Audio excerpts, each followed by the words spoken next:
up, everybody? It's your favorite Tin Man from a Warped Universe's favorite nerd, and today we are looking at the IG-11 Best Buy exclusive Star Wars The Black Series, Hasbro, etc., etc. I gotta give a special shout out to Randy B. He picked this up for me, sent it my way, tried to reimburse him. He wouldn't have it. Just keeping it honest. I would have loved to have paid him back. He wouldn't have it. That being said, pretty much just a redeco of the IG-88. I will prove that here in a minute. Not as though it needs proving, mind you, just for the sake of argument. But he does come with a few accessories. Let's look at those first. He comes with the small blaster. I believe it's the same that the Stormtroopers are given. Black plastic mold and then dry brush with the silver on top. That can fit into his holster right here, and he can hold it by sliding it in between the claws that he has for hands and pegging this peg into the blaster port there. Hopefully you can see. He also comes with the rifle. I believe this is probably a new mold. I'm not sure though. Black plastic sculpt work and then dry brushed once again with silver. That can go into his holster as well, and he can hold it utilizing the same technique. So let's talk about him. The head, as you can see, swivels. We have the sculpt work, the holes through the centers and so forth, a little bit there in the back. We have some gold paint around the line. It is off center there, not sure if that's purposeful. And then the red paint on the piece underneath that shows through where all the eyes are. And that's that. One thing, I never got to review the original mold because I wasn't doing Black Series reviews back then. I wasn't even collecting Black Series when this mold first came out. But the one thing I thought was cool was the ab crunch. It swivels here through the chest to allow for an ab crunch, which is really smart, and back. We have the kind of goldish, copperish paint. Well, I'll say gold here, copper on the stripe there in the shoulder. No waist swivel. Oh, no, I guess you get that diaphragm swivel, so that'll work. That'll work. It's just not lower.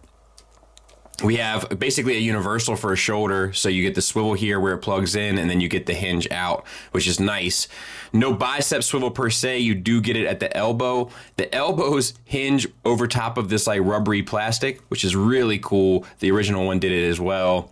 The articulation is really hindered by it, but it's a cool idea, even if the execution doesn't follow through as nicely as perhaps it should.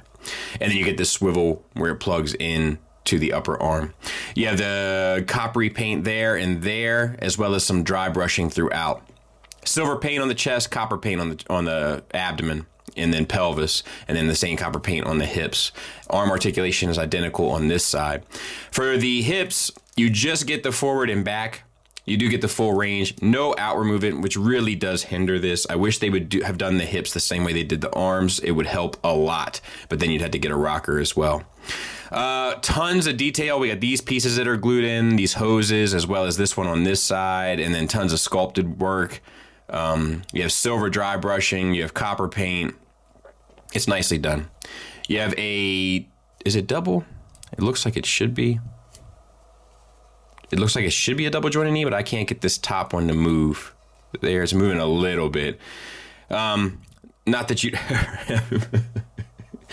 kind of jumping for joy, you know what I mean? But it's there. And then you have an ankle tilt up and an ankle tilt down with silver kind of paint, like weathering paint, and then dry brushing on the feet, which is nice enough. This piece is a floating piece. It's two separate pieces glued together. We have silver paint on there and some nice shading done on it, which looks really quite nice. And then the silver bits on the back.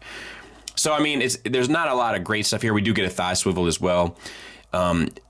There's some really cool stuff, you know. It's like, it's interesting because it's really a mix to take a character design that's kind of as awkward as this and sort of make it work. And they get really close, but they're not quite there. It's not quite at 100%, but I'd say it's, you know, a C at least. There he is next to the original Black Series IG-88 mold. As you can see, it's identical, and the gun is identical, so that's not a new mold either. I was wrong about that. I would say there's a lot more paint, but there's not. It's just different paint. This original IG-88 had a lot of paint as well, airbrush style as well, which was nice. But there they are next to each other, so it gives you an idea. Final thoughts wise, let's talk about the negatives. The biggest negative here is the outward movement of the hips, and then as a result, the lack of ankle rocker. If you were to have those two pieces working in concert, you could really get this guy in some dynamic poses. And I feel like we're gonna see IG-11 do some dynamic things. So it would be nice to see. Now I could be wrong about that, and he could always move straight leg, boop, boop, boop, boop, boop. But even if that was the case, it would be beneficial to be able to pose him a little bit if you gave him a little bit more articulation. And since this is just a repaint of the same mold, you know, I feel like it wouldn't have killed him. Do you know what I mean? Maybe I'm asking for too much.